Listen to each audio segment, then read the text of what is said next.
It's Thursday, it's 9:15 and we're live in Westminster.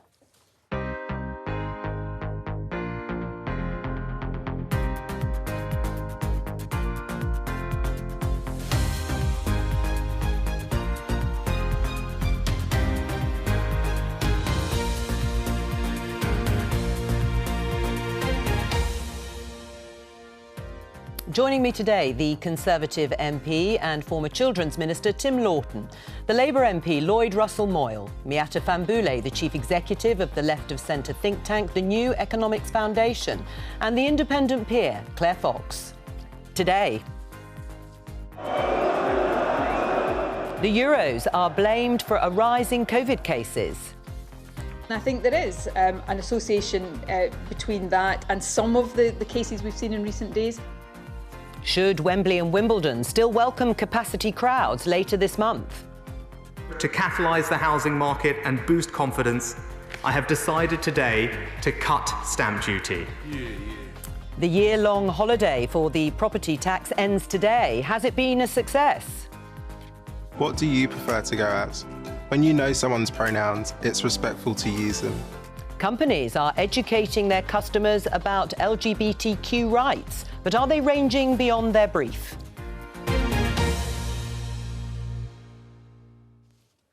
Now, you may have noticed there's a rather important football match for England fans happening in Rome on Saturday evening. England are playing Ukraine in the quarter-finals of the Euros. Let's take a look at this story in The Telegraph. The headline says, "Scrap COVID rules for quarter-finals, say pubs. Hospitality industry calls for social distancing to be relaxed for England's final matches at the Euros." It's following on from a call from the boss of the Young's pub chain, suggesting there should be a dispensation for pubs and specifically relaxing coronavirus rules for the England game on Saturday. So my opening question to you all is, should those rules be scrapped for Saturday night or not? Tim? Well, I think we should see some relaxation of the rules. So far, the football's been a huge morale booster.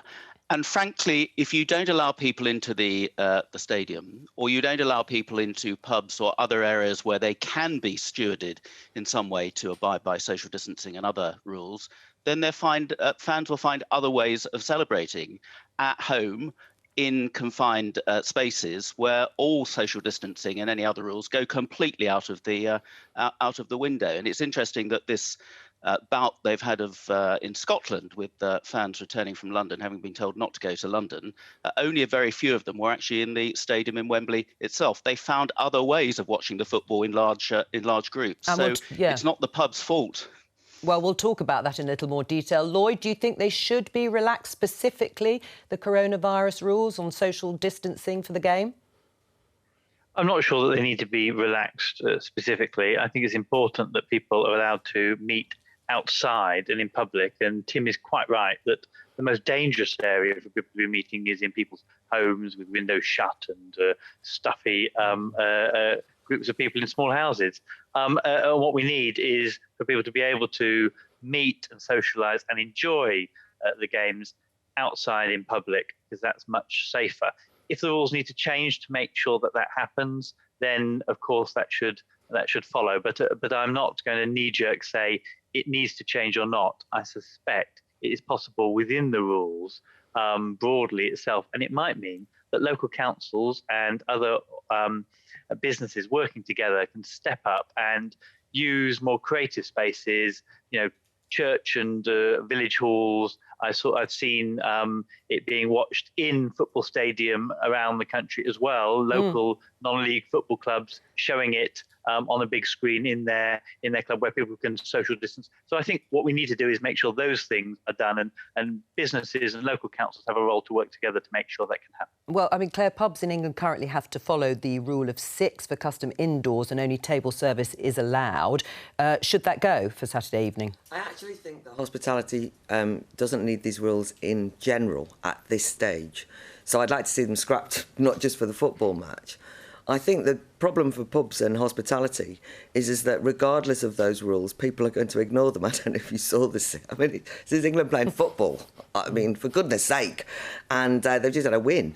And so, to a certain extent, the public have moved away from the rules. And the difficulty for those people who run hospitality is that they're going to try and enforce the rules against that. So I would scrap them anyway. And also, we do have to bear in mind that, you know, if you're a UEFA or FIFA official, it wouldn't matter. If you were at G7, it wouldn't matter, etc., etc. The one rule for them. But there is a truth to that, which is people can see that people are living more normally now, and if you are in a particular group, you are given sanction to do that. And I think that the football pleb should have that sanction too.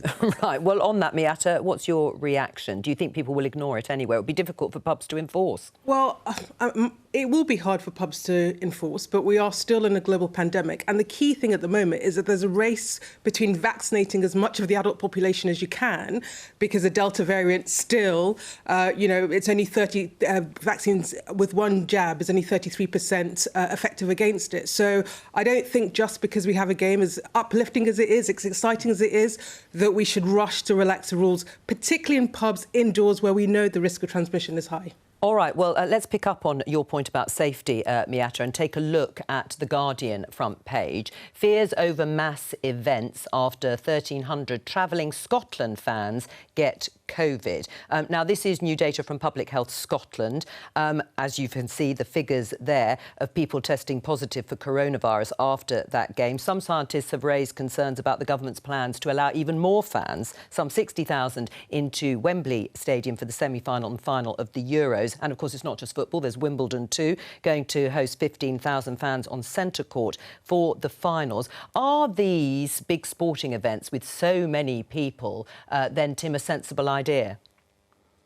Well, we've had pilots for big sporting events over recent weeks, including football, where people have shown test results as they've gone in, and they have been remarkably successful. The incidence of people infected who've been at those those events, has been absolutely tiny. So I think it shows it can work.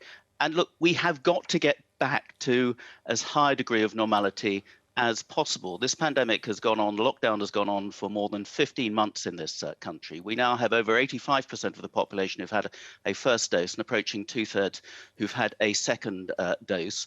The most vulnerable people are largely protected now by the vaccine, and the rollout is carrying on apace to all young adults too. So where's the payoff for that? We can't go on being completely risk averse. We have got to get back to some degree of normality. And I think with proper checks and balances, these events can go ahead. They're very important for the hospitality industry. Frankly, they're also very important for boosting the morale of a nation that's had a pretty lousy time for the last 16 months. Miata? Well, look, I think both the trials that have been done, but also, the evidence from other parts of the world is that you can do these events if it is controlled. So you have testing or you have vaccine passports to ensure that people are in the events aren't going to infect. So I think we can have them, but I do think we still need to show a degree of caution as we move forward. And, the big question in all of this is, has the vaccine decisively broken the link between infections and deaths or serious illness? Early evidence looks good, but we're still waiting. So we have to let that play out. We've got to get the evidence base, and then I think we can go back to normality. I mean, Claire, the number of cases, we had a record number actually yesterday, over 26,000 from the government's data. Of course, far fewer hospitalisations than there used to be, but there are other issues to consider. People getting long COVID, for example, and the impact on schools. Well, the impact on schools is that we have a policy that is completely irrational, where if one child gets a positive test, a whole bubble is sent home. I mean, the impact on children of this kind of policy is that we're destroying their education. I mean, you wouldn't want to be a parent if a kid says, I don't want to go to school, I've got a funny tummy, and you say education's important because you've just socialised them into thinking it isn't. So the most important data for me is that the correlation between cases and hospitalisations is now not in any way significant. It's going down. And so you have an increase in the number of cases. You do not have an increase in the number of people getting ill. and getting seriously ill in terms of hospital and even hospital admissions, 40% of those, it's estimated from the data as it's been looked at, are people who've contracted that in hospital anyway. So it's not even as though hospitalisations are a reflection of mass events. So the point about the safety and caution, I know it's the language we've lived with for 15 months, is that if we're going to carry on living in a society that can only see caution in relation to COVID, nothing else, by the way, no other risks matter, only COVID, then we are not going to be able to restart society. And I do think that we are at a point where we're being overcautious, using, I'm afraid, a sort of rhetoric of fear that means that people will never be able to take responsibility for their own lives any longer. Do you agree with that, Lloyd? I agree that we need to start getting back to normality, and I think that we need to be clear on what those risks are. My understanding is that the events themselves have not been mass infection places, but it has been based on people getting there, people staying in accommodation or going to other places where they've got it.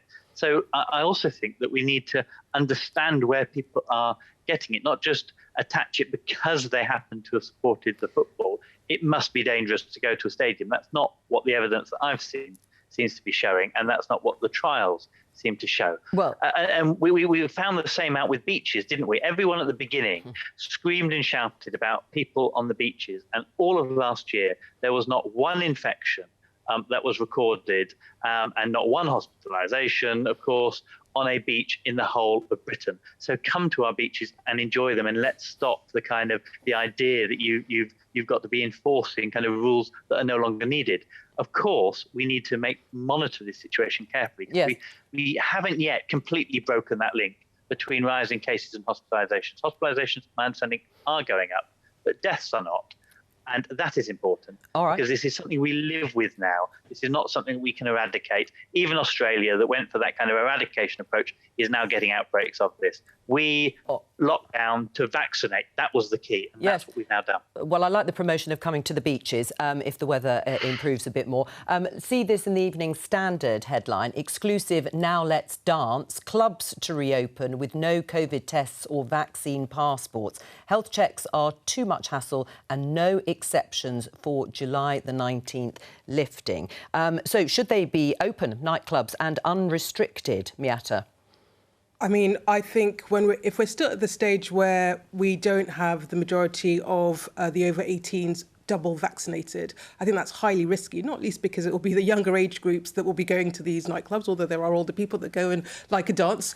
but in the end, a lot of them will only have had one jab, and it is only 33% effective against the Delta variant. So it seems madness, given that we've had pilots and we know that you can have vaccine passports, we know that you can test and show negative results, that you wouldn't have that, at least at the start. Well, the pictures you were seeing there of one of the pilots in Liverpool, I think, of a rave. So I am absolutely delighted that despite the kind of hawkish attempts at bringing in vaccine passports, which would have been a real breach of civil liberties and really ended up in a show your passes for health, which is a sort of society that I don't think we should do. But despite the fact that people like Michael Gove are really pushing it, even he said, actually, I don't think we should do this.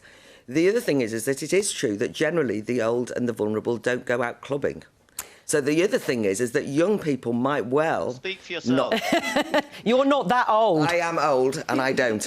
But the point I was going to make was this idea that, that we're protecting the vulnerable. And we have to remember that the young might not be double vaccinated, but they're also least likely to be severely affected by this virus. So this is what I'm saying is we've got to a point where the virus has taken on not just its real physical life, but a metaphysical, threatening tone. And I do actually think that it does matter about jobs. I do think that the hospitality industry has been destroyed during this time. Yeah. And also that sociability or ability to relate to each other and not think of each other as virus carriers is an important thing to move on to now. Tim, you were nodding away there. You may not be a clubber, you may be, I don't know. But what are your thoughts?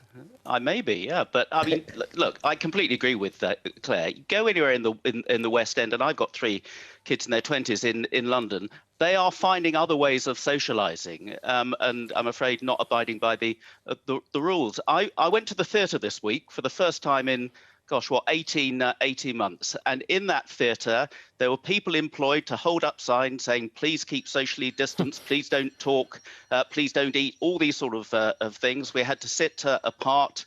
The fun police came around the minute I got up and tried to speak to somebody. Fine. And then at the end of the performance, we all spilled out on the pavement, and there were about 200 people at close quarters having a chat all about the performance because we knew each other.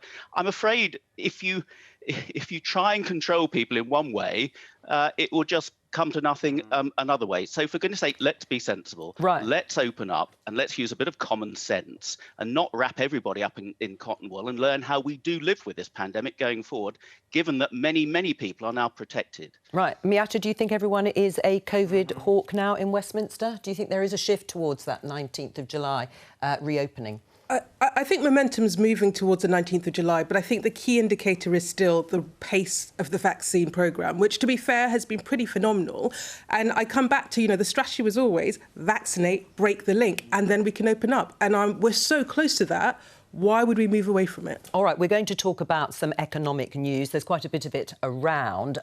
For example, from today, employers will need to start contributing to the cost of keeping staff furloughed. The scheme is actually due to close completely at the end of September. They'll contribute a little bit more from today. And we're going to look at this particular story around stamp duty. This is the headline in The Independent. Savings from stamp duty holiday cancelled out by soaring property prices, says Labour. The stamp duty holiday, which was introduced last June in England and Northern Ireland. It means house buyers will now have to pay stamp duty again for purchases above £250,000. That headline, Lloyd, you agree with that, do you? You didn't like the policy in the first place. Well, we like the policy of trying to make it better and easier for people to be able to buy houses and to be homeowners. If they wish to be homeowners, or if they wish to be renters, they should be given security and fairness. But the problem with the raising of this, or the reduction, temporary scrapping of the stamp duty, is what we said at the time, is that the way the market works is all that will do is help increase property prices. People don't reduce accordingly. People think, well, OK, I can then ask for a little bit more. Not necessarily consciously, but it is how the market works. We said that would happen, and the evidence now has been proven. That instead, stamp duty could have been kept, and other methods could have been put in, using that revenue to support people on the housing ladder. And the problem is, time and time again, the government's housing policies fail first-time buyers, and they fail actually renters, who also are very often the people trying to save their deposits. And both of them have failed during this pandemic as well. Tim, is Lloyd right? When you look at the data, the average house price has topped £240,000 for the first time. Yeah, there's been a knock-on effect. When you try and manipulate markets like that, don't be surprised if you do have knock-on effects, and reducing stamp duty has meant the prices have gone up by more than the saving of up to £15,000 on stamp duty. So it actually hasn't achieved an awful lot. I mean, I'm not a big fan of stamp duty as a tax anyway, and I'd much rather see we have a ridiculous situation at the moment. For example, we need more family homes, and yet we've got lots of single people, widows, whatever, rattling around in 3 or 4 bedroom houses because they don't want to pay the cost of moving. We should abolish stamp duty for people downsizing to free up that sort of property that we desperately need for our families. And it's also absurd that in our part of the country where Lloyd and I live on the south coast, the price of property is hugely more than the other end of the country. But if I'm, so a 3-bedroom house in Lloyd or my constituency would cost probably double what it would in somewhere like Sunderland. And yet we're paying twice the amount of stamp duty in order to get the same amount of house. That can't be right. So I think we need to see some regional variations as well. Claire? Stamp duty is a pretty crude tax, actually, and it's been used as a cash cow by the Treasury for too long. Claire? I tend to agree that it's a crude tax. I mean, you think, let's get rid of it.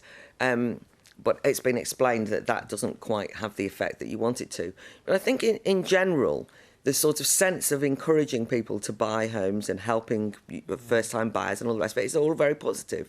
But I do think that if you do look at it in the round, there is a bit of a mess going on. For example, a lot of the first-time buyers or buyers of affordable homes are leaseholders, and they've got themselves into this. The Tories have got themselves in a terrible mess about leaseholders now having to pick up the burden of the building safety work. I'm making this point because you can just see that actually, rather than a government that's kind of encouraging people to buy houses, you end up in a situation where the last thing you want to do is to buy a house if you're going to get lumbered with, for example, massive costs on leaseholders.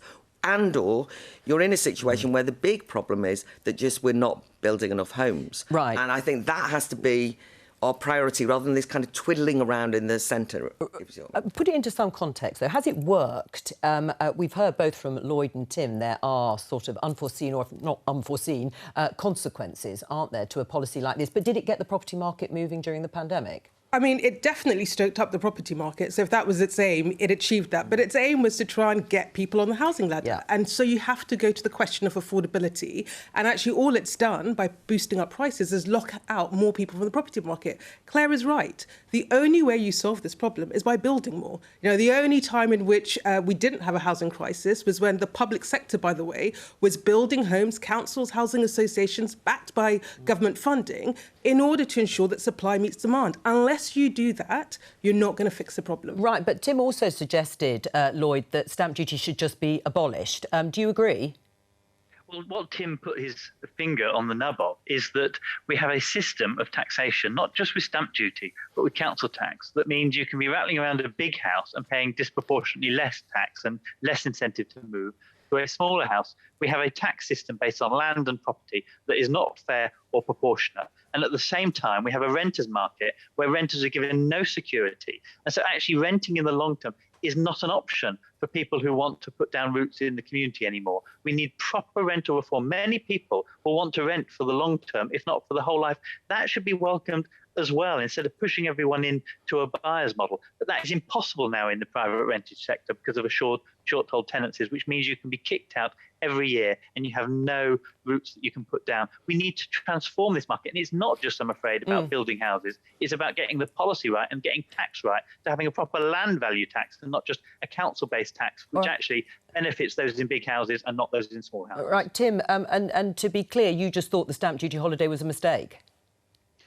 Well, I'm not saying it's a mistake, because it was an immediate reaction to make sure that the whole of the property market didn't grind to a halt because of all the lockdown and pandemic regulations. But it has had unintended consequences of making property even more unaffordable at a time when we need more young people to be able to get on the property ladder. And that stage at which you get on the property ladder is, whereas, you know, my generation, we were fortunate enough to be able to buy in our 20s. You're really lucky if you're able to buy in your 30s. I mean, certainly that's the way my kids are going. And this has only distorted it. We do need more properties. We do need more imaginative use of empty property, for example, and we're going to have lots of empty retail properties coming out of this pandemic, should they be converted. And we also need to make sure that developers are not land banking, because that is a problem. It's the price of land that is prohibitive, and you've got large developers sitting on land to see the capital value appreciate. And that is something that the government is going to clamp down on, and not before time too. Right, and we'll be looking at that, no doubt, in the coming weeks. It's also the end of Pride Month, which you will have no doubt noticed, celebrated around the world, normally, of course, with marches and all sorts of people out on the streets. Impossible, of course, during the pandemic. But lots of companies, charities and government departments have been showing their support for the campaign. Let's have a look at this, actually, from Barclays.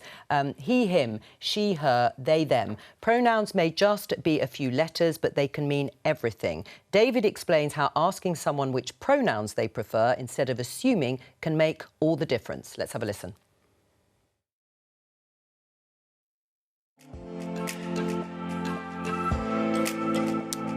What do you prefer to go as?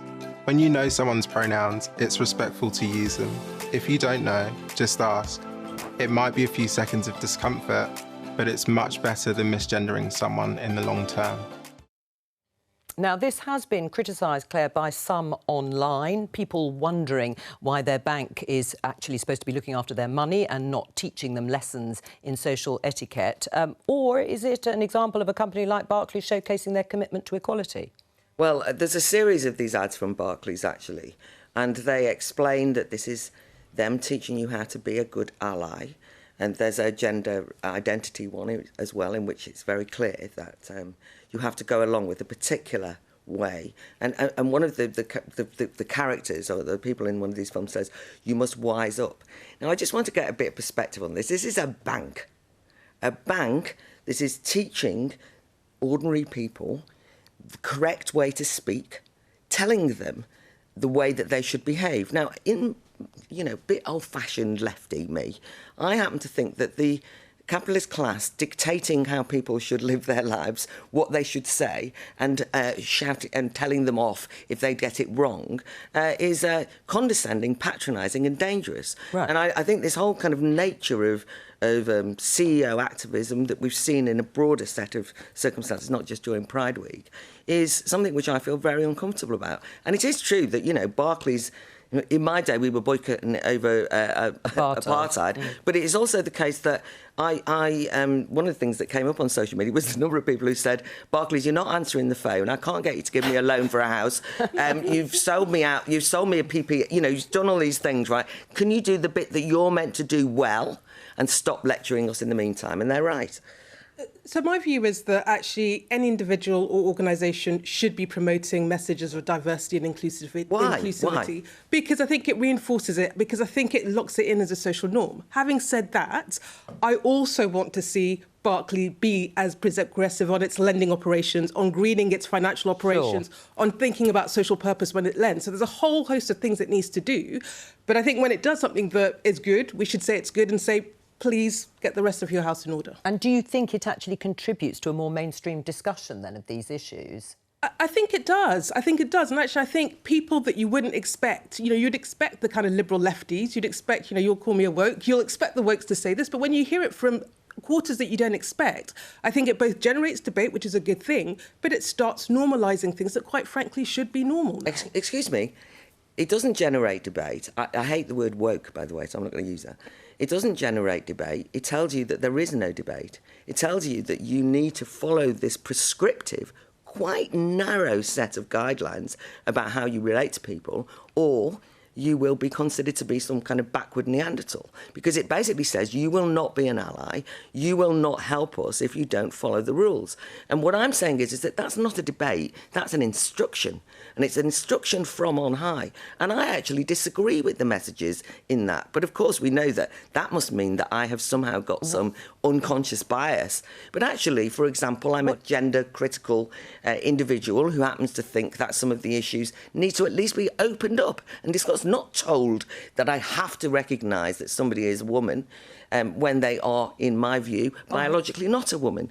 So it's not a debate. It's a closing down of this discussion, not opening it up. Well, the very fact that we're having this exchange suggests it's generating a debate. So I disagree. And actually, in that instance, what Barclays are doing is say, recognise that, the point that it's almost nothing to you, but recognise that actually pronouns matter to someone else. It's just opening up consciousness. And I don't think that's a bad thing, in a world where that should become the norm. Right. Well, let's get Lloyd and Tim's views on this. Lloyd, are they overstepping the mark? Are they setting out instructions, as Claire has put it? Claire has read too much into this, and actually I'm surprised she doesn't take more of a decent Marxist understanding of this. Barclays are a business. They are suffering from the fact that many young people are not banking with the mainstream high street banks now and are using alternative forms of banking. They need to reach out to young people, and it is overwhelmingly clear that young people support these, and when I say young, I mean kind of under 30s, support these kinds of messages, and it is for them a cynical business-making opportunity. Now, I welcome it when, of course, it links to also equality, and those business money-making links to equality. Isn't that great? But let's be very clear. The left in Pride and LGBT discussions have been very critical of businesses who have used their position to make money and not support LGBT organisations. I know in Pride in Brighton, we've got some businesses that give huge amounts, kind of Amex, for example, to our charities. And you have other businesses that put pride flags up all year, not all year, but, all month.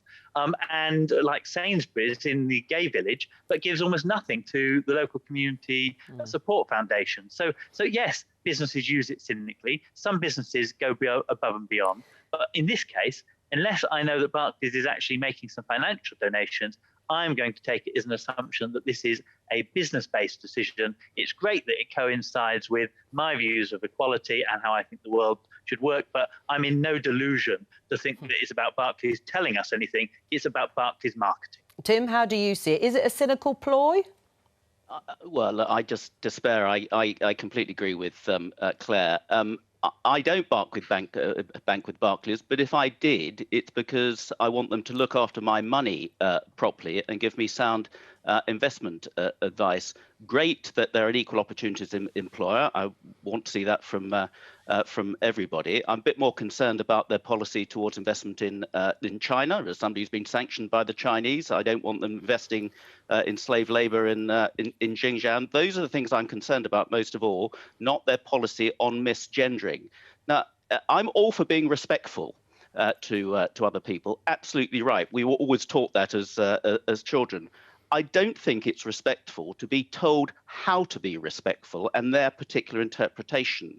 And the point Claire made, which is right and which is really, I think, harmful in the way things are going in society today, is if you don't go along with this, then you are deemed to be in some way homophobic or racist or whatever the issue actually is.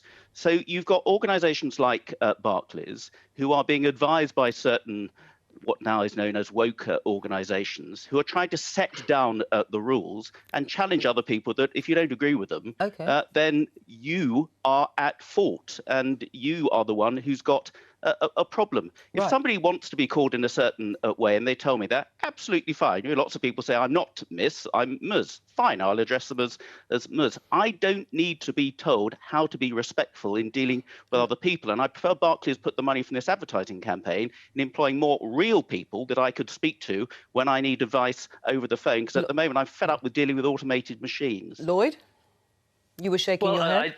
I just think the outrage that this has caused Tim and Claire, what is clear is Barclays need the business of young people, and young people support these kinds of messages, and it's a way of attracting them. I mean, I agree with Tim. If someone tells me that they want to be called by him, her, or she, them, whatever, I will be respectful and use it. I personally don't ask, and I don't tell people because I don't particularly like it myself. Right. But I think we can be all respectful. But I also think we don't need to get outraged by Barclays, who need to reach out to a demographic that want this. And actually, it is business sense. And probably people like Tim, Barclays don't need anymore. Tim, you're yesterday's man. They need young people's money.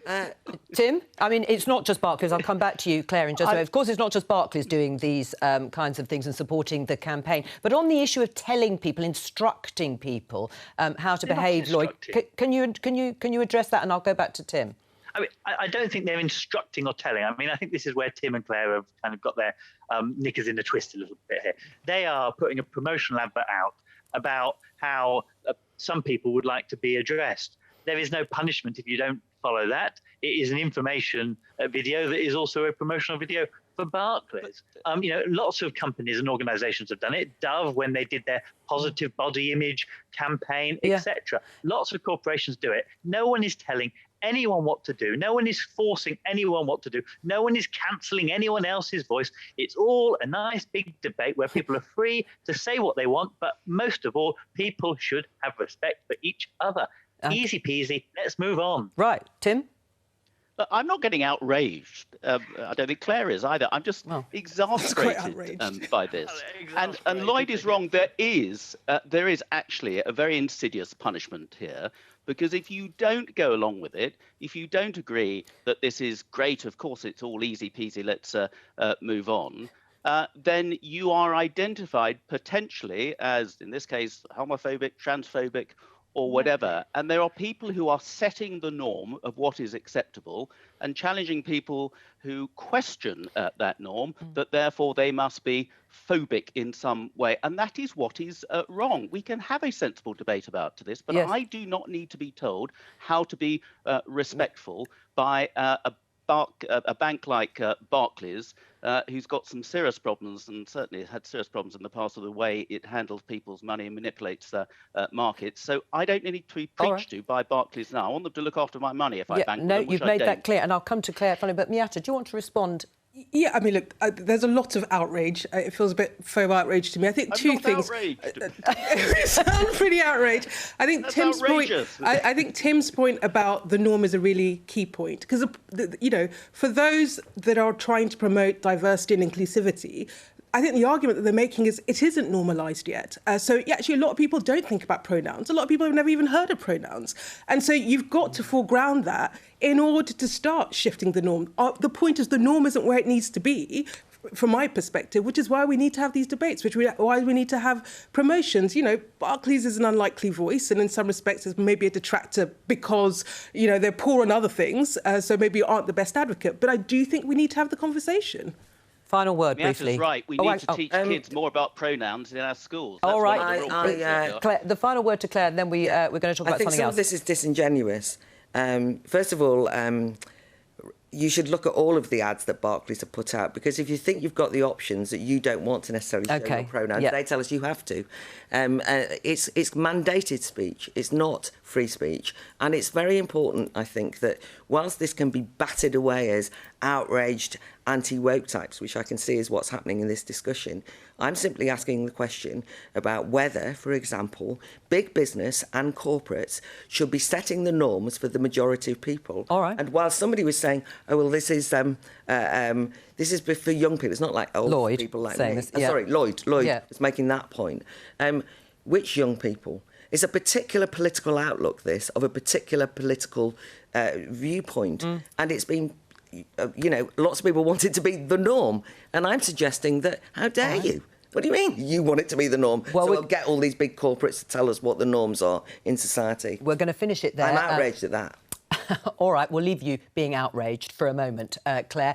We're joined by Jeremy Emmanuel, who is 22, an activist, entrepreneur, a former Deputy Young Mayor of Lambeth and a member of the UK Youth Parliament. Welcome to you. You've written a book, Dreaming in a Nightmare. It documents, in part, your upbringing in South London, looks at the way inequality has impacted some of your peers and local community. From your book, broadly, Jeremiah, you say and think that Britain is not a particularly fair place to grow up in. You write that the system actively works against certain members of society, silently preventing people from succeeding. Tell us a bit more about that. Dreaming in a Nightmare to me is sort of encapsulating my life growing up. I felt like I was stuck between two worlds. In one world, I was listened to through my activism, traveling the world, having my opinions listened to by the likes of Bill Gates and really successful business leaders. And in the other world was my environment. I grew up in Brixton, South London, in a place sort of filled with poverty, affected by many different inequalities. And I felt it was very important in this book to draw on different examples within my life, within the education system, the justice system and business, to give examples of the inequalities that me and my peers had to face. Can you give some examples? As an example, I would say the pandemic has really highlighted a number of different inequalities.